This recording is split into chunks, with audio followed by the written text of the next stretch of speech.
everyone. Thank you for joining us today. I'm Jenny Aiken, co-director of Applied Research here at Blue Star Families.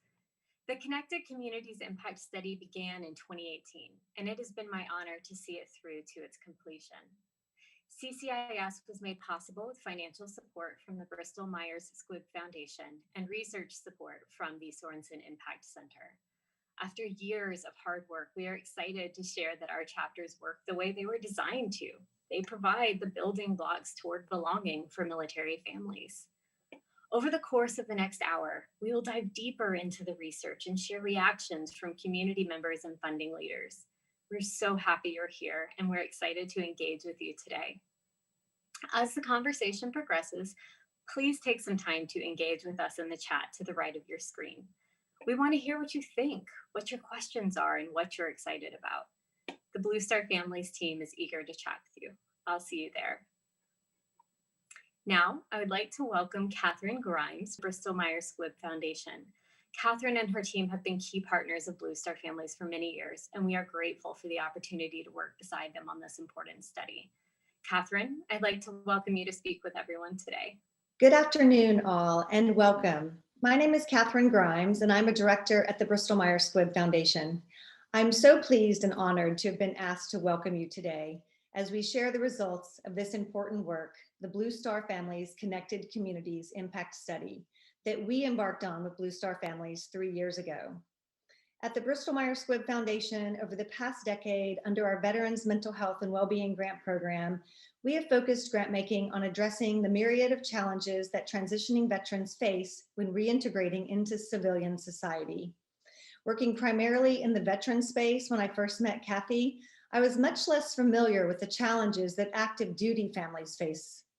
Kathy helped raise to my awareness the challenges that military families face, and in particular, the very real challenge of the frequent moves, every 2 to 3 years on average, and how these moves, landing them far from families, friends, and support networks, leave them isolated and with a sense of lack of belonging to their communities, and how that can have negative effects on their overall well-being. Once I understood the magnitude of the challenge, I was motivated to help find a solution. And for those of you who know Kathy like I now do, you know that Kathy is not only solutions-oriented, but she's data-driven, and she is a force determined to protect and serve her fellow military families. Given that the Bristol Myers Squibb Foundation is a science-based foundation relying on research to develop the evidence base for the work that we fund, I knew I had found the perfect partner to embark on this work with. In Blue Star Families, Kathy had started a grassroots organization to create a support network for military families, and she wanted to know if by moving the organizational model from an all-volunteer to a staff-led model, if she could increase the impact of her organization's work. And because Kathy is data-driven, she didn't want to make any assumptions. She wanted to test the hypothesis and gather data and evidence through an impact study. And again, because we're a science-based research and development foundation whose strategy is to empower our grantees to build innovative solutions to pressing problems, to develop, implement, and evaluate innovative programs with the goal of creating long-term sustainable solutions, it seemed apparent that the Connected Communities pilot was exactly the type of creative and innovative approach that we aim to support. The hypothesis behind the pilot was that Blue Star Families programming, which builds purposeful, meaningful, and lasting connections between military families and their local civilian communities, is directly related to elements of improved social capital, which in turn are significantly associated with belonging. By bringing on paid staff, she would have more fidelity over the model as she looked to replicate and scale it. The pilot was carried out in 2 communities, New York and San Diego. The desired result was to enable Blue Star Families to create a replicable and scalable model of community connection to address this very complex, multifaceted issue of loneliness and isolation in a comprehensive and strategic way. We are excited to unveil the results of this very important study with you today. I am so grateful to the Blue Star Families team for allowing us to be a part of this important work, and I look forward to seeing how you and others will use this research to continue to impact and support the military community. Jenny, I'll turn it back to you. Thank you, Catherine. This has been a meaningful journey together so far, and we at Blue Star Families look forward to continuing our relationship for many years to come. We were also fortunate to work with the Sorensen Impact Center to help bring the chapter model to life and share the findings of this study. We'd now like to share the video they created with you. My name is Tennille Shemaiah Jones. I live here on Camp Pendleton with my mom and my son Joshua. I work here in the 21 area because I'm also an Army reservist. Military leadership has recognized that military family readiness is military readiness. Taking care of those families and having resources and outlets for them helps prepare that military service member for deployments, be successful to go to work every day, knowing that his family is taken care of, her family is taken care of, that they have a community that supports them. It's hard being a single mom. It's definitely hard. I make sure that I ask for help when I need it. I think Blue Star is great in providing that connectivity with other families. I like Blue Star Families because they're taking time out of their day to work really hard for families, for them to have fun. I found out about Blue Star Families on Facebook. There was an event posted for military families down in San Diego, and I said, okay, we're a military family. Let's go and see what's going on. I thought it was just a tour, and then they took us to this big room, and they surprised you with this custom skateboard. I felt really good. The day before we went, he asked me for a skateboard, and I was like, Josh, I don't have the money for a skateboard. And the very next day, he got a brand new skateboard. He was super excited. Like, he couldn't believe it. I think it's important for Joshua to know he has a parent that loves him, but also because he is growing up in a single parent home. I think it's important that he's connected and has that moral support.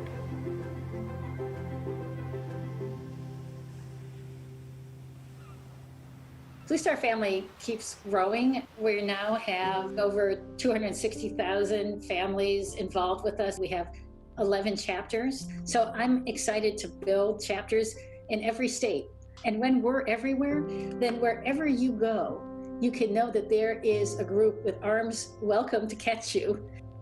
When people move again and again, and they're moving next to neighbors who might not know they're there, if you don't have someone you can turn to when you need help, problems get worse. We started asking questions about belonging. Do you feel that you belong to the community in which we live? And we found out about half of military families in our first survey say, no, I don't feel that I belong. I would like to.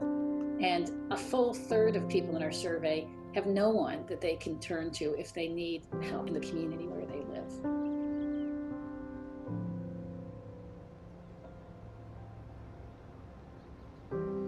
I am an Army veteran. My husband is on active duty. I have 2 children. We've lived in 5 different states. I would say the hardest part is definitely not seeing my mom as often. This last move was probably one of my hardest moves. No one was there to help me navigate or just kind of be the buffer.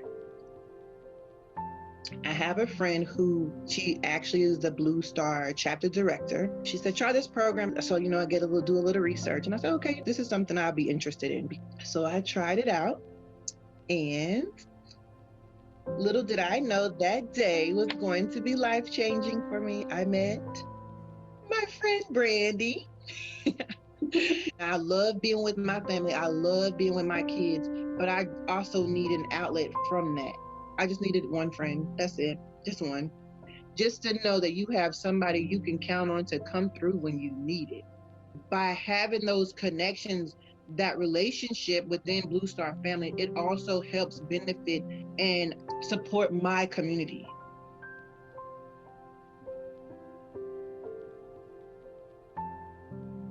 I think in general, people are not meant to live this life alone. Blue Star Families reaching out and having those resources to help our families feel connected, bringing our military families to the community organizations like museums, like parks, theater. That has been such a blessing. It's a pleasure and a privilege to serve your country, but no one's going to do it if it hurts their family. Because as much as we love our country, we love our families and we have a responsibility to our families. Blue Star Families supports military families in ways that strengthen local communities. Our funders need to know that their dollars make a difference, not only for that family, but for the whole community and really for the strength of the country. And we really welcome everybody who can join us to be part of this mission.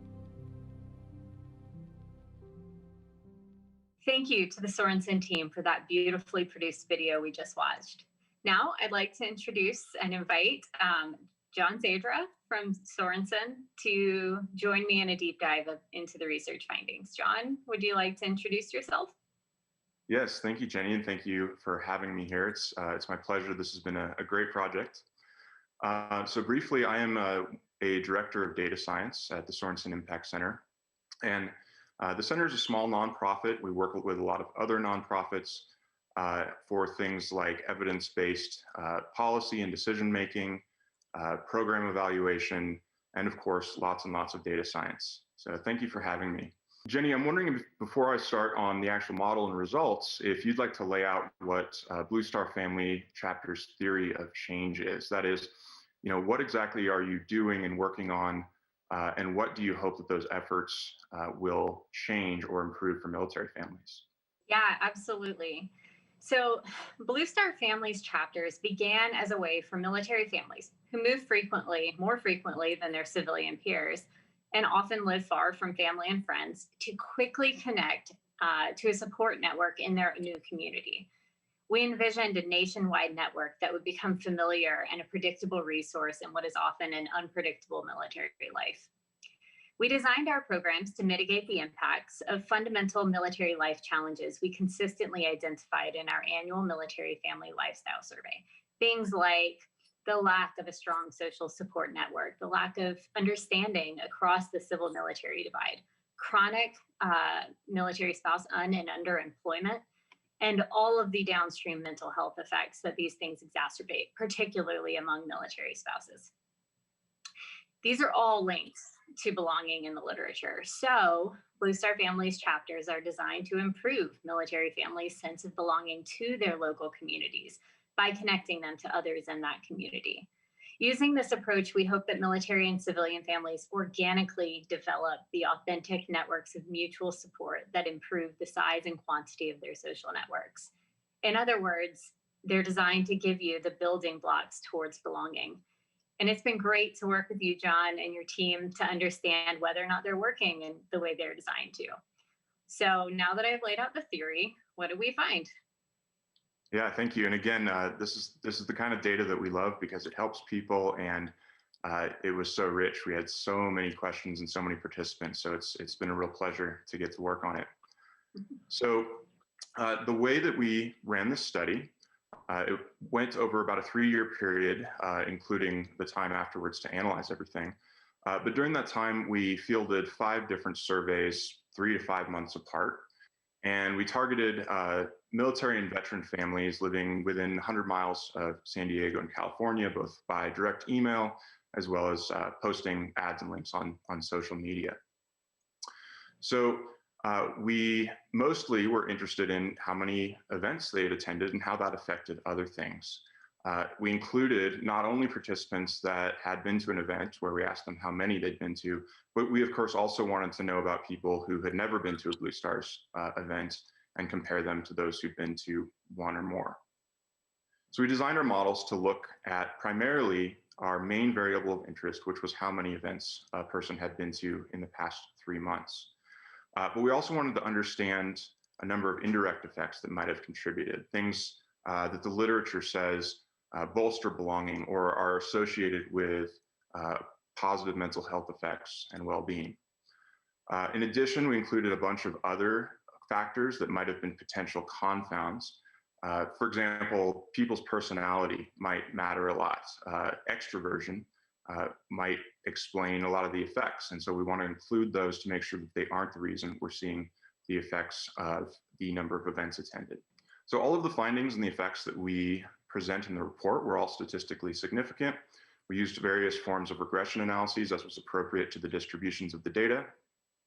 But one thing I want to note is that because this wasn't an experimental design, we can't necessarily infer direction or causality. We just know that the things we've measured are or are not associated with each other. However, it is important to remember that because this wasn't an experimental design, we don't necessarily know the direction of the effects. And one other thing I'll note is that we know from previous Blue Star Families research that the amount of time it's been since someone moved to their community can have effects on some of the other things we're measuring. So for all of these models, we also included how long it had been since they moved to account for any effects that may have had.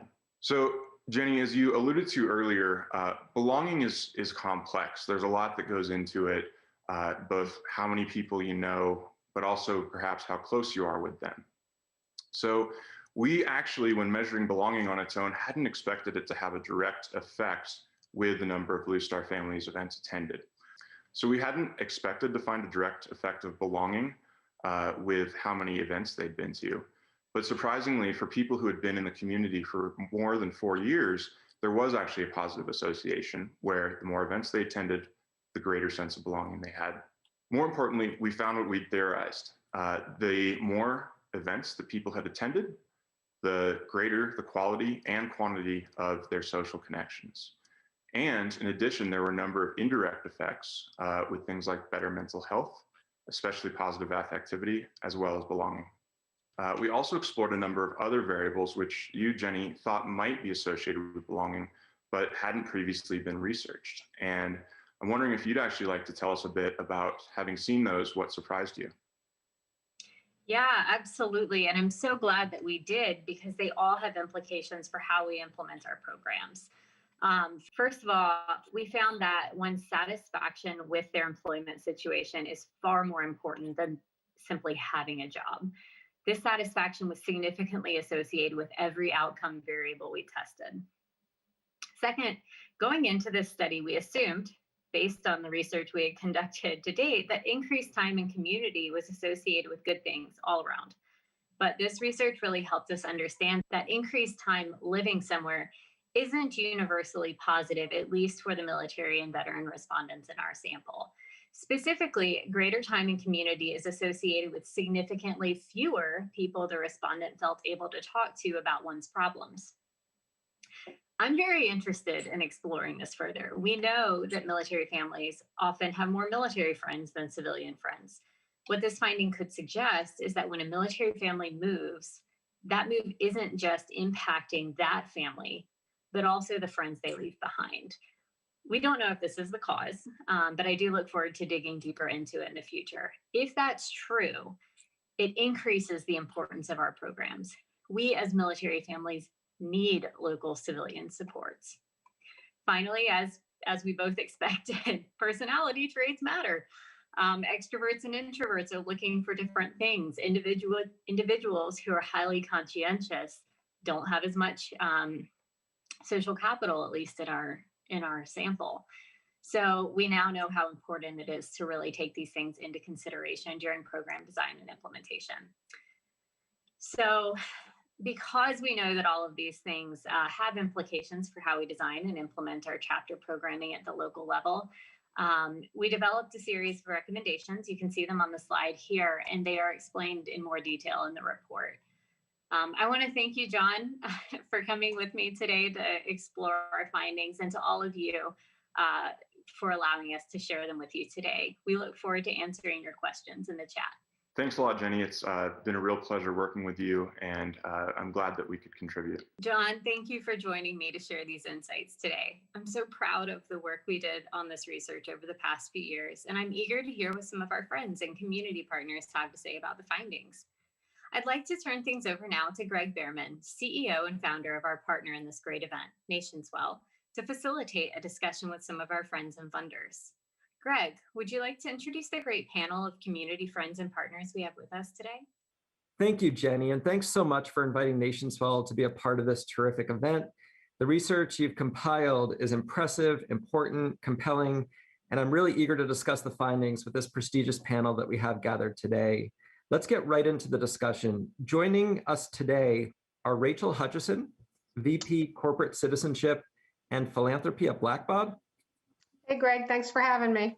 Always good to be with you, Rachel. Catherine Grimes, Director, Bristol Myers Squibb Foundation. Hey, Greg, honored to be here. Next, we have Assembly Member Tasha Berner Horvath, California State Assembly, 76th District.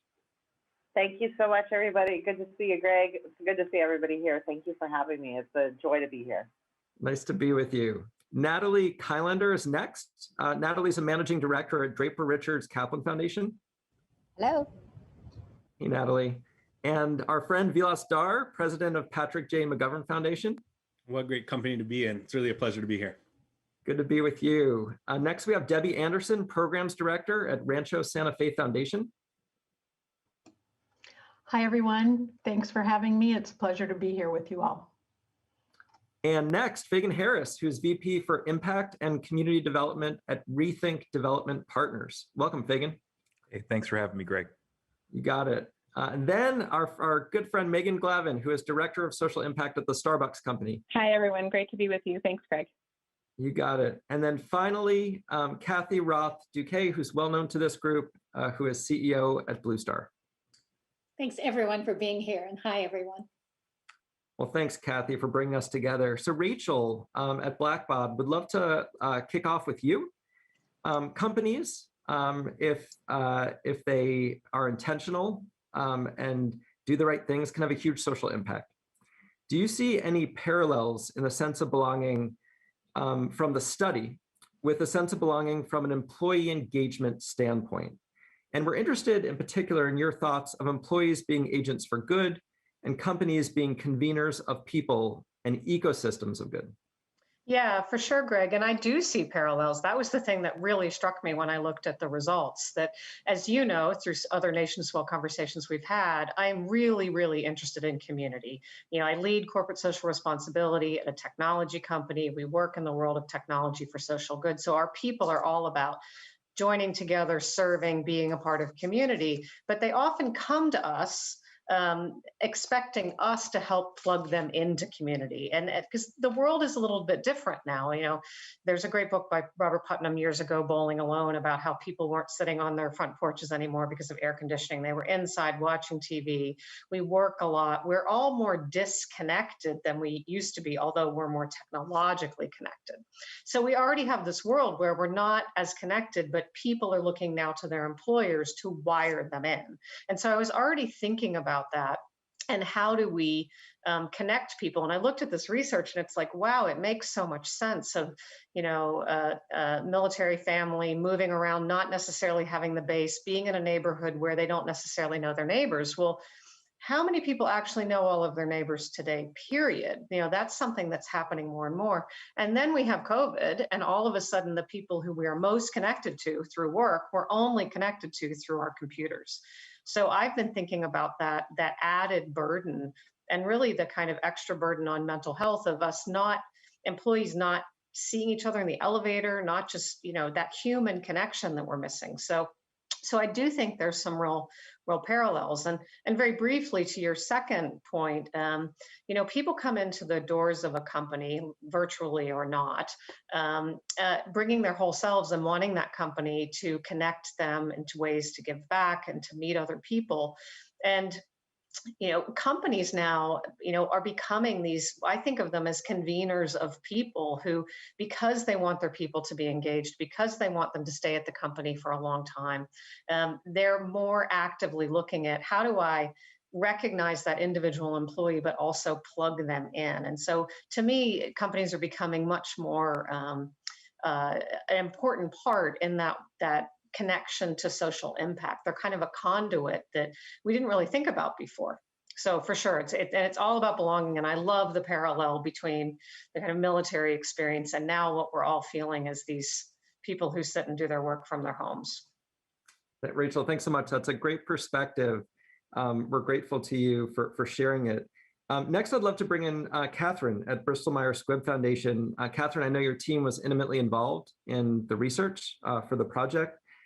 So it's a pleasure to bring you in and to ask, how are community-based supportive services programs having a positive impact in building stronger and more resilient communities? Yeah, thanks, Greg. Really, at the Bristol Myers Squibb Foundation, community is at the heart of everything we do. We've been doing this work of mobilizing communities for greater health outcomes and building capacity and capability in communities to deliver community support services for vulnerable patients for more than 20 years. And over that time, we have seen that the most successful programs, those that create real and long-lasting impact, are the programs that are well integrated into community. And specific to our veteran work, over the past decade of running the Veteran Mental Health and Wellbeing Grant Program at the Bristol Myers Squibb Foundation, we have seen more supporting data released about how important creating community connection is to maintaining individual mental health and well-being. The Connected Community Studies is just one example. I'll give 3 more specific examples of some of the work that we've funded and the impact of those projects. So first, an example would be our partnership with the University of Michigan to develop a peer support program for student veterans, creating a sense of community and belonging to these atypical students in this pivotal point in their lives when they're gaining higher education. The data showed that depression rates were high among student veterans and degree completion rates were low. In the research study of PAVE, or the Peer Advisor for Veteran Education Program, improvements were seen in sense of belonging on campus, depression rates were reduced, and degree completion rates were higher than national averages. A second example I'll provide is our partnership with Volunteers of America on a project focused on improving veteran mental health and well-being by educating and raising awareness of and providing treatment for a moral injury in community settings. The program has built and tested a network of trained veteran community members as peer coaches. These veteran peer coaches are trained and are delivering the resiliency strength training modules focused on moral injury recovery in transitional housing settings. The project has shown success in significantly improving post-traumatic growth and has developed a model that Volunteers of America is now scaling across their chapter network nationwide. I'm proud to say the results of that research was published in December in the Journal of Veteran Studies. And lastly, Project ADAPT, run by a team at the University of Minnesota's Institute for Translational Research in Children's Mental Health. This program is aimed at improving military family resiliency via a large-scale implementation of the evidence-based ADAPT program. ADAPT stands for After Deployment Adaptive Parenting Tools. It's being implemented on the base at Fort Bragg, one of the nation's largest installations, and within the medical system of care at Womack Army Medical Center. By providing parents access to this community-based intervention, by providing routine mental wellness and resiliency screening during well child visits, this project will help to normalize help-seeking behavior for military parents with young children. Those families that are flagged as at potential high risk for family stress are offered a multitude of supports and tools that they can use at home and practice in real life situations to be better equipped to de-escalate otherwise stressful situations. They're also provided 24/7 urgent response support if they're not able to de-escalate the situation. So I hope that's both answered your question and provided some specific examples beyond the Blue Star Families Connected Communities Impact Study of how we think about community support services and the impact of some of our funded work. Catherine, those are great insights and great examples. Thanks so much for bringing that into the conversation. Next, I'd love to engage Assemblywoman Horvath. It's so nice to be with you. I imagine it's been quite a year to be a public representative. That is definitely true. I don't think I ever thought when I ran for assembly that I would be leading during a pandemic. Well, here we are, and definitely want to bring in your perspective. The findings show that genuine engagement helps to foster a sense of belonging in community. I imagine there's an important role for local communities to play in this effort. So if you could speak a little bit to that, and how do we encourage civilians in military communities to do their part to help foster this sense of belonging? Yeah, absolutely. I think it's a great question. As an assembly member, I have 2 roles kind of. I have one role where I make laws. So whenever I talk to my kids and my kids' friends ask, what do you do in Sacramento, Mom? And I said, I assemble laws. And so we have the lawmaking side where we're looking to really help our our military families, whether that's through certification programs and all those things. But then we, also have this really important role through my district office of ensuring that we are lifting up those organizations that help integrate our military families. San Diego County is a huge military community, always has been, and it's not a partisan issue. It's not a Democrat or Republican issue to support our military families. And I believe fundamentally, the stronger our community at integrating people, the more resilient we are. And so Blue Star Families is such a great partner for us. And a lot of what they do is create that soft landing for families when they come to my district. And my district office does a similar thing. So we've helped countless military families, whether it's DMV and the license plates, or whether that is with, property taxes, all these different things. We provide that resource of, you're in this new state, you have to deal with a bunch of new state bureaucracy, and we're here to, help hold people's hands. But we also go beyond that, and we really try to partner with our great community organizations, and we have tons of them in my district. Obviously, I represent Camp Pendleton as well, and the surrounding communities of Oceanside Vista, Encinitas, and Carlsbad. And so you have a lot of people who are former military, or military spouses who are currently serving. You have a whole, who work with Camp Pendleton. We have a whole range of people. And so I think I love Rachel's reference to Putnam's Bowling Alone. I don't think I've heard it since the 90s when I was in grad school, but really ensuring that there's that connectivity.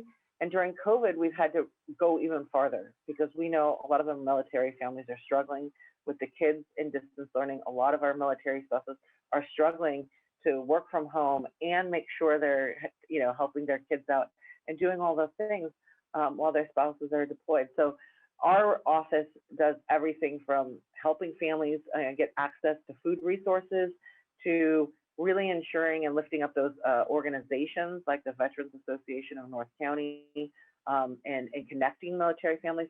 And I love our Blue Star Families. Their chapter-based model really makes it easy for us to partner with them, to understand the issues, and really use social networks to understand in real time what are people struggling with? Where do I need to be putting my energy to make a difference? Because we know as soon as those people become, as soon as military families become integrated with civilian life, and we know that connection is desired.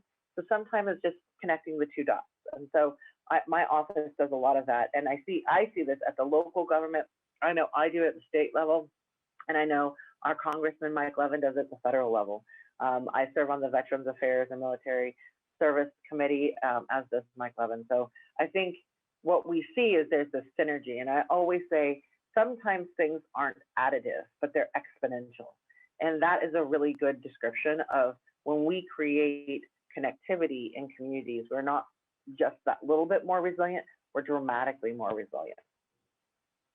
That's so great. Thank you so much, Assemblywoman. Great to be with you. And next, I'd love to bring in Natalie from DRK. And Natalie, you and your team do so much to support amazing social entrepreneurs, and the organization is so thoughtful about your theory of impact and the philosophy behind it. And I know that a big part of that approach is sort of coupling this project stage unrestricted funding and combining that with ongoing sustained leadership support. That you guys have a long track record of impact with that approach. So can you speak to us a little bit about that approach and how it might relate to this conversation? Yes, thank you so much. I'm really delighted to be here. So the Draper Richards Kaplan Foundation is a venture philanthropy. And what we do is we look for founder-led early stage organizations that are addressing really important big problems. And we partner with those entrepreneurs to really help them scale the work. And so we have an unrestricted grant, but more importantly, we take a board seat on every organization that we support. And we really try to help build the capacity of the organization, both at the organizational level, but also at the board level, to really help get the organization ready to scale their work. And so what was really interesting to me is that fundamentally, in order to be able to scale, you have to be able to measure the impact of your work. And so I was really thrilled to read the report. And for me, measuring impact does two things. It helps you prove that the work you're doing is really working and impacting the population that you're trying to reach and solving the problem, but it also helps you to improve your work. And that's really fundamental, as there's so much that changes that you have to be adaptive as an entrepreneur and a social entrepreneur to be able to be effective. So I thought the research that was done was really powerful, and we found that those organizations that are most successful and able to scale really embed this notion of impact measurement into their work from the get-go. You know, the other thing I was thinking about is that Vivek Murthy just published a book called Loneliness. And well, actually it's called, I think it's called Together, the Healing Power of Human Connection. And I think we're facing worldwide a sort of an epidemic of loneliness right now. And that's surfacing in a lot of the work and in a lot of the countries that we work in. So I have the privilege of supporting and serving on the board of an organization that works in Zimbabwe called Friendship Bench.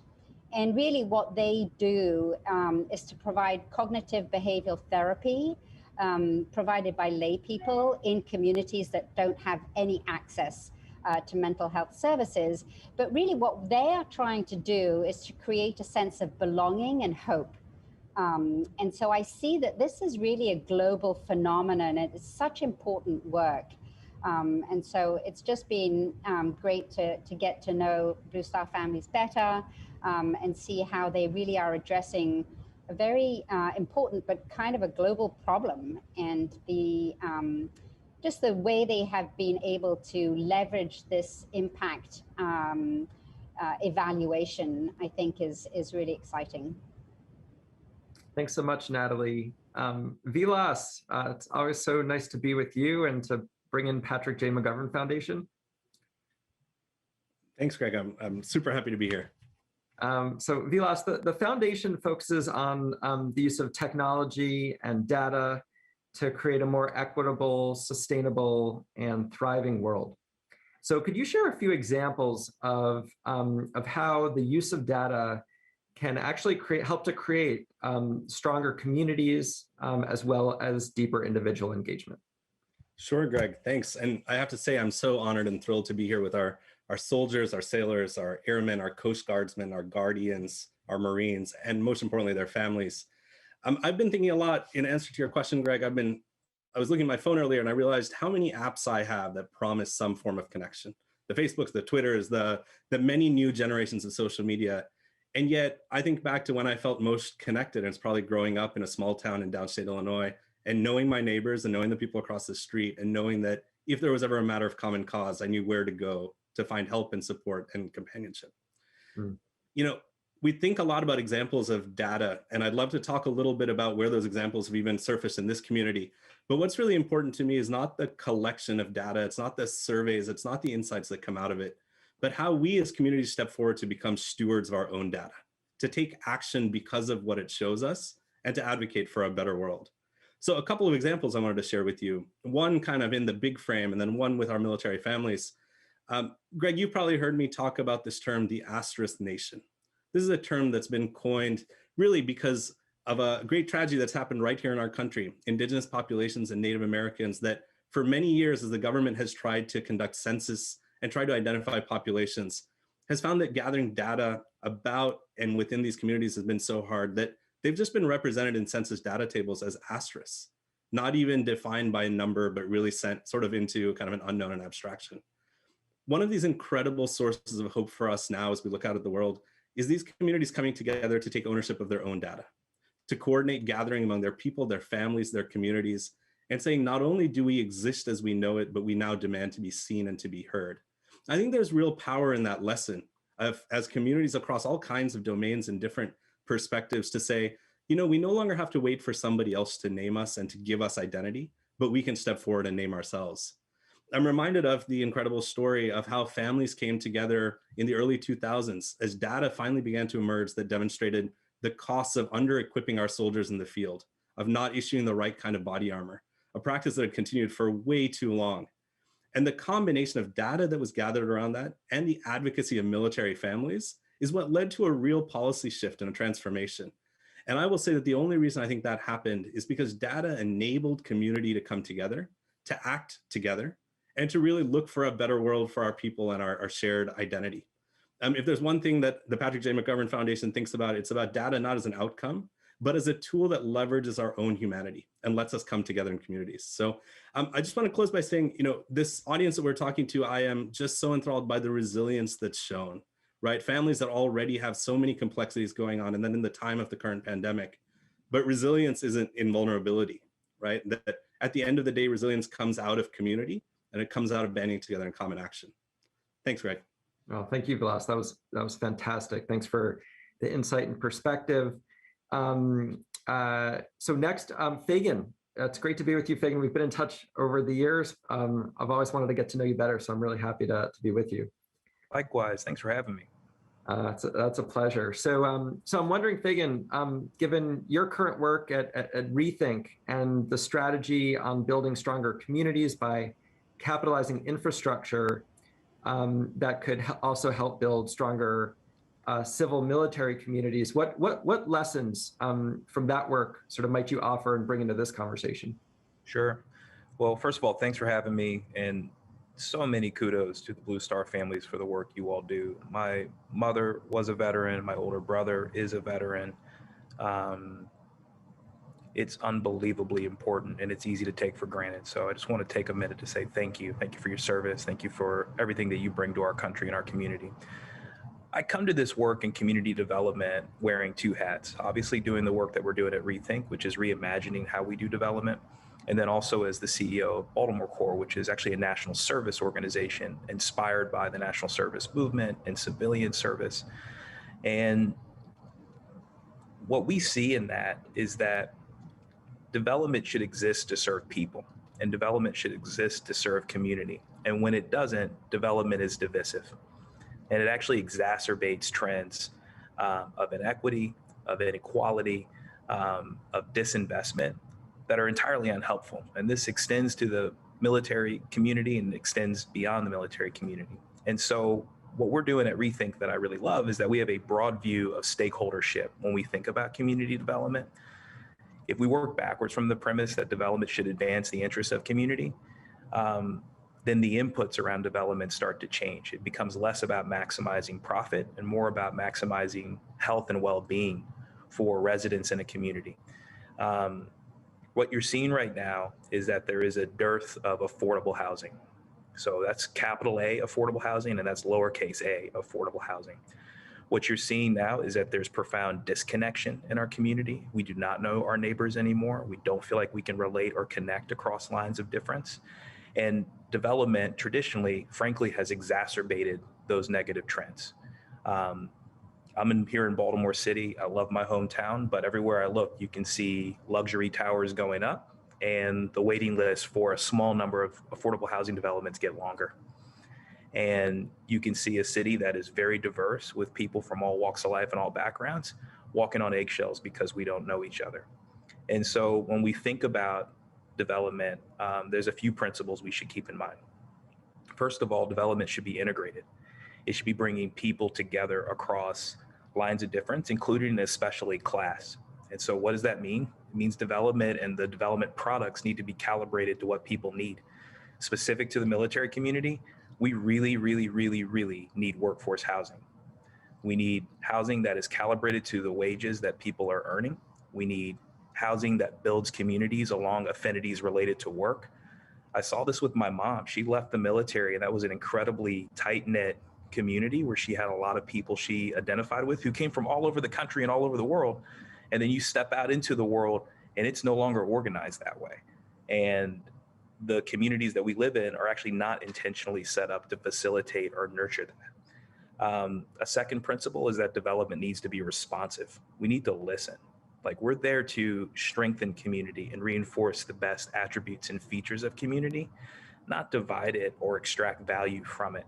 And so too often when we develop in a vacuum. A small group of decision makers get to decide what gets built here instead of really listening to the people who live here and asking, what do you need? What do you want? What's missing? How can we complete the picture and the puzzle? And then if it's something that requires us to get creative, well, then you do tax credits, or then you engage philanthropy, or you use venture debt. We're in a really amazing time where there's a lot of flexibility and facility around capital markets, around getting creative with solving problems. And so there's really no excuse why we can't meet communities where they are and fill those invaluable gaps. The last thing I'd say is development needs to be connected, and it needs to connect to the things that are truly important. If you do an affordable housing or a workforce housing development, and there's a special focus on supporting our military communities, we should be asking what else they need, and we should be working with other developers, the city, the county, the state, to bring in those other resources and supplies, whether that's clinics, healthcare facilities, mental health institutions, arts and culture, things for childcare and after school. Let's not forget about our women who are also veterans and the many unique and particular burdens that they're bearing and enduring. To get there, you have to listen, and to get there, you have to care. And so I don't think development needs to be a dirty word. It often is. It certainly is here in my hometown of Baltimore. I think it's that way because we let it be that way, and we let incumbent interests kind of overwhelm common sense. When we listen, when we're responsive, when we have an eye towards integrating and strengthening our community, it can be a force for good. Megan, thanks so much for bringing in that really powerful perspective of how development can and should work, and how people should experience that in communities.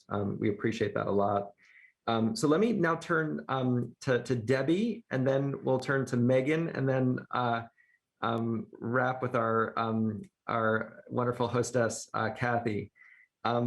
And I know that both Debbie and Megan are longtime and deep partners at Blue Star. Debbie, you at Rancho Santa Fe Foundation. So Debbie, what I'd love to ask you is how could your model of connecting needs with community leadership, personalized service, and grant making be applied in military communities to increase community building? So thanks, Greg. It really is an honor to be here with all of you today. The Rancho Santa Fe Foundation is a community foundation, and so our goals revolve around supporting our community in many ways. And as Tasha mentioned, San Diego is a major military community. Rancho Santa Fe is where many World War II veterans retired to when their service was ended. So we have an extraordinary number of veterans in our local area. Those veterans generally have children who are also serving. And so when we first started to work in this space, we wanted to provide support to junior enlisted military families because we believe, as the COs have so eloquently stated many times, that if the family is taken care of, then the service member can do their work without worrying about what's going on at home. So that was our goal, to support junior enlisted military families. So we got to know the organizations that were doing that work. And we take pride in the fact that we got to know their leadership, got to know their clients, listened and heard the stories of the people who were so resilient in face of all the challenges that they had. So we created this directory that we have that's a vetted list of organizations in the county of San Diego, because our grant funding stays local. That directory is used as a resource by military families to connect them with services. It's also used as a resource to our donors who want to provide support to other military serving organizations. So one of the ways that we are able to build this community and the connections between the civilian world and the military community is through some events that we have. And we hold a number of different events, albeit this year they've all been virtual, unfortunately.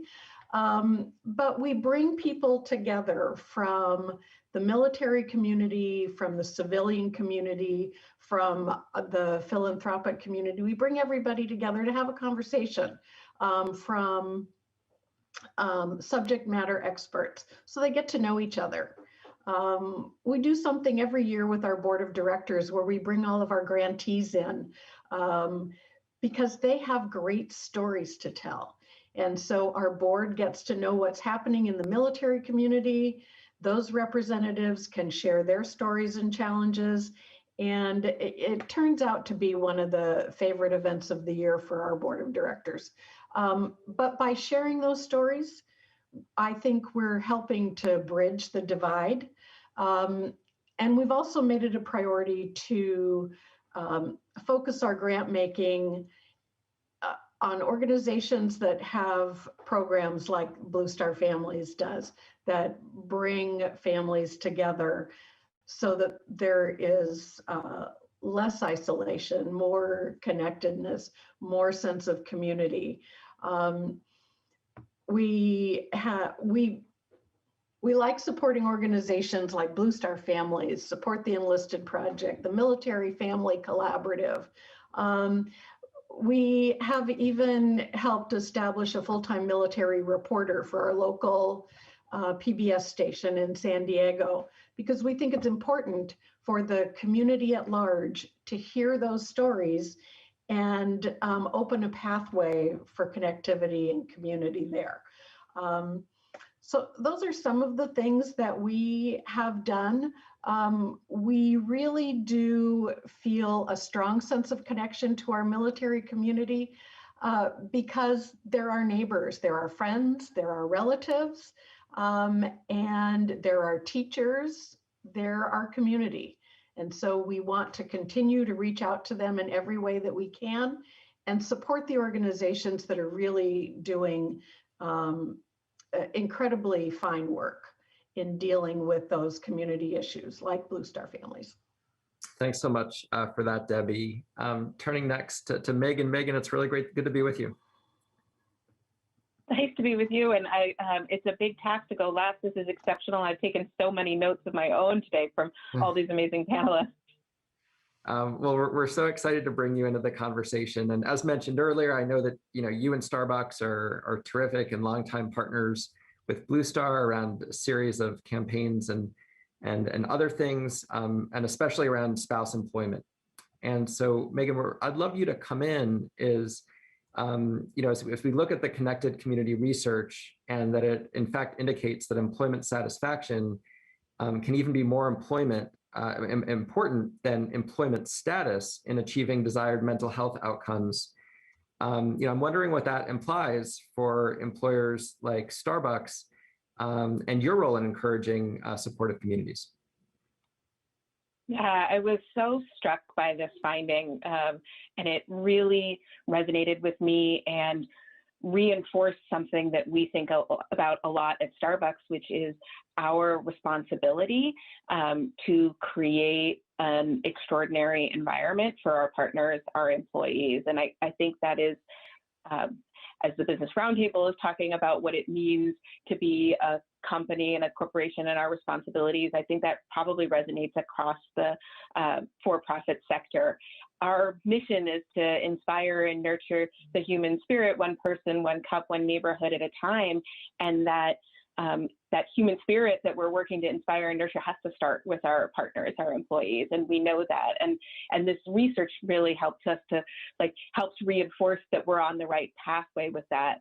I was struck by what Megan was talking about around community development and listening. And for us, I'm sitting here at one of our community stores, and I'll talk a little bit more about our military family stores and our partnership with Blue Star Families. But we talk a lot about listening in our communities.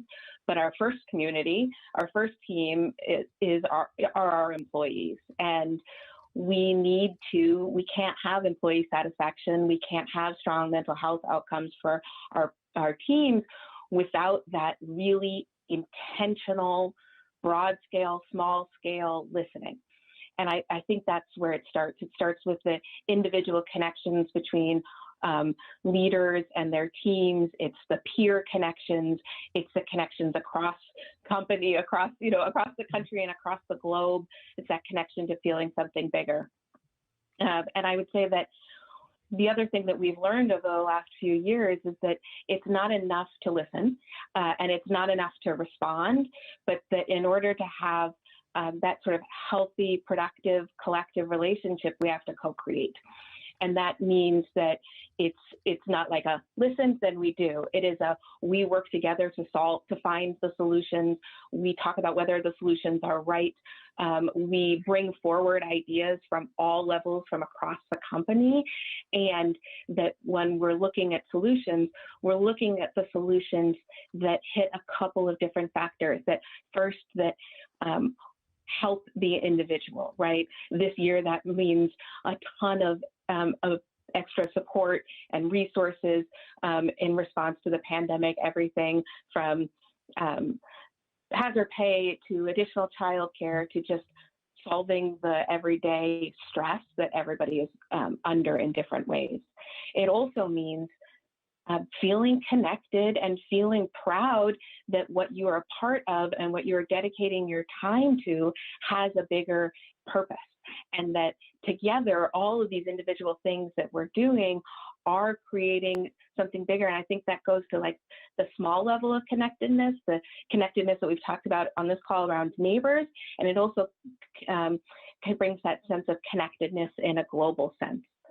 I think only when we're doing that as a team of hundreds of thousands of people that wear the green apron across the world, are we able to spread that sense of inspiring and nurturing the human spirit more broadly. And I want to share a story from one of our military family stores that we have, that we operate in partnership with Blue Star Families, and that the extraordinary chapter leads and volunteers and families across the country help to bring this sense of connectedness and culture and community to life in these stores. We have a store here in DuPont, Washington, near Joint Base Lewis McChord, where we have a store manager who went through an exceptionally challenging time with young children and deployment and spouse deployment, and just really was having a hard time. And her Starbucks family and her Starbucks support network were able to help build her back up, help find her childcare, help work collectively with her. And she then built an extraordinary relationship with the Blue Star Families chapter and brought to life the Yellow Ribbon Tree program. And we had a customer come and share a story where she, like a Blue Star Families team member come and share a story where she had set up the tree. It was her tree, it was her program. And one day she came into the store and there was a yellow ribbon for her husband on the tree. She didn't know who put it there. She has no idea. But the whole point was that we had this healing and collective support for our partners, our employees, our store manager, and she then was able to help bring a partnership to life and spread that joy in her community. And to me, when I was reading all of this research and this sense of connectedness, that was just a phenomenal example of when we do that whole pathway well, what the ripple effect can be and what the that extended community impact can be. So really glad to see that the research upholds that feeling that we all have, and really proud to partner with Blue Star Families on this work. That's wonderful. Megan, thanks for the thoughtful answer and contribution. Really appreciate that. Now we'll turn to Kathy, who we all know and love as the fearless leader of Blue Star Families. And Kathy, would love to bring you in around the idea of stakeholder theory, which is that the purpose of business can and perhaps should be to create value for stakeholders, not just shareholders. And so I'm wondering, given your work, how have you seen this in practice? How have you seen effective stakeholder management actually improve community impact? Yeah, I love the concept of stakeholders. And when I look at the people who are in this room right now, you are all stakeholders. And I think we all get so much better by listening and hearing from each other.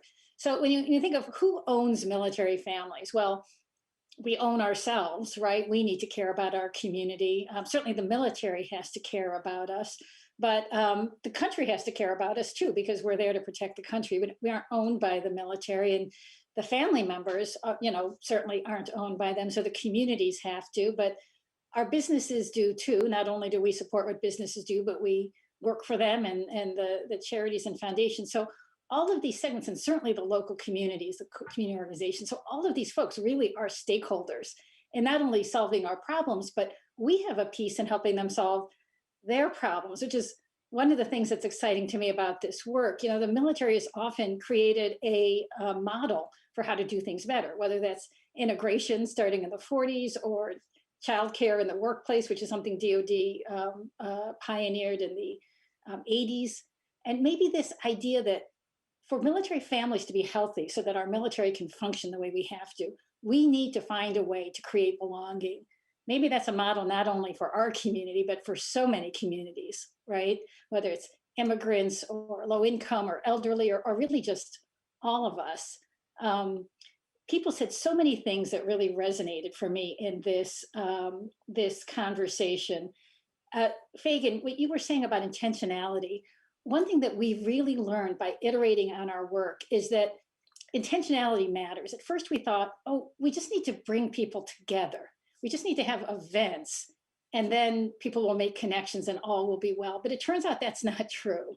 That if you go to a church and synagogue and there's 1,000 people there and no one welcomes you, afterwards you may feel worse, you know, than you did when you went in the first place, having moved to a new town. If someone doesn't welcome you, if someone doesn't look you in the eye and say, I'm glad you're here, welcome, if there's not that intentionality around what you do, it doesn't get you there.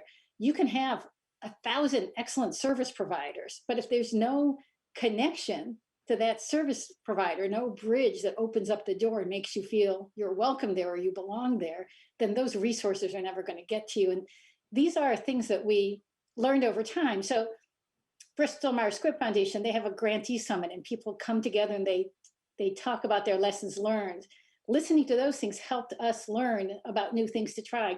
Nation Swell will have these, you know, dinner table conversations where people will talk about their different experiences and you can listen and learn. I think that kind of stakeholder sharing creates enormous productive difference. And that's what got us there. I mentioned that we learned about intentionality from this pilot and that we have to not just provide connection, we have to provide welcome. It's a big focus now for Blue Star families is, you know, creating a welcome, but then the goal is belonging.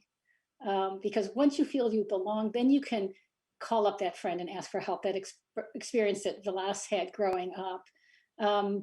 When I was in San Diego, we were stationed in San Diego when my husband was active duty, that's a military town, right? Super military friendly. But when my second child was born, I had to leave the hospital after 2 days because my husband was called off on a secret mission. And I had to leave after that C-section, even though I had a 4-year-old, because I had a 4-year-old at home. And with an infant and a 4-year-old, far from family and friends in a townhouse, my stitches failed. And I didn't have any, and there probably were a lot of service providers that could have helped me, but I need a person.